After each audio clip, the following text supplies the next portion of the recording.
मी वित्तीय बाजारात ट्रेडिंग करायचा विचार करत आहे, पण त्याआधी मला ट्रेडिंग विषयी अजून शिकायचं आहे. मला एक ऑनलाईन ॲप मिळालंय जे व्हर्च्युअल ट्रेडिंग करण्याची सुविधा देतं.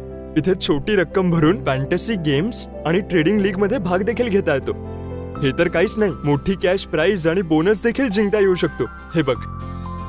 पण याचा काय फायदा? हे तर व्हर्च्युअल आहे, खरंच थोडी ना आहे. हो, पण यामध्ये आणि वित्तीय बाजारात ट्रेडिंग करण्यामध्ये काही खास फरक नाहीये, कारण याची ट्रेडिंग लिस्टेड सिक्युरिटीच्या खऱ्या वेळेवर आधारित आहे. अरे वा, मला या ॲपची डाउनलोड लिंक पाठवा ना. हे बघ, पाठवली. आणि मी ॲप डाउनलोड पण केला आहे. आता सांगा कसं सुरू करायचं आहे? तुझी वैयक्तिक माहिती भरून आणि छोटीशी फी भरून अकाउंट उघड. आहे ना सोपं? जरा थांब. तू ऑनलाईन गेमिफिकेशन ॲप द्वारे ट्रेडिंग करायला सांगत आहेस आणि पैसे देखील भरत आहेस. पण तुला माहित आहे का की हे ट्रेडिंग प्लॅटफॉर्म नोंदणीकृत आहे की नाही?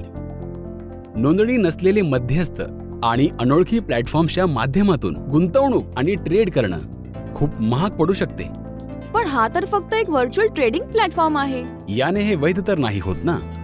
विना ॲपच्या खात्रीशिवाय तुम्ही यावर तुमची वैयक्तिक माहिती भरत आहे, ज्याचा गैरवापर पण होऊ शकतो. मला वाटलं या ॲपवर एवढी माणसं आहेत तर हे सुरक्षितच असेल.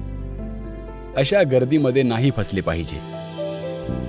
असे गेमिंग ॲप्स सोपे बक्षीस आणि बोनसचा लोभ देऊन फसवून घेता आणि विनाकारण नुकसान होणे किंवा पैसे न निघाल्यावर तुमच्या सुरक्षेसाठी कोणताच कायदेशीर रस्ता नाही राहत.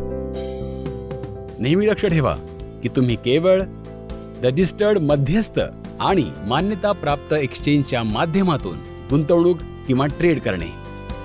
समजूतदार बना, बरोबर निवेश करा.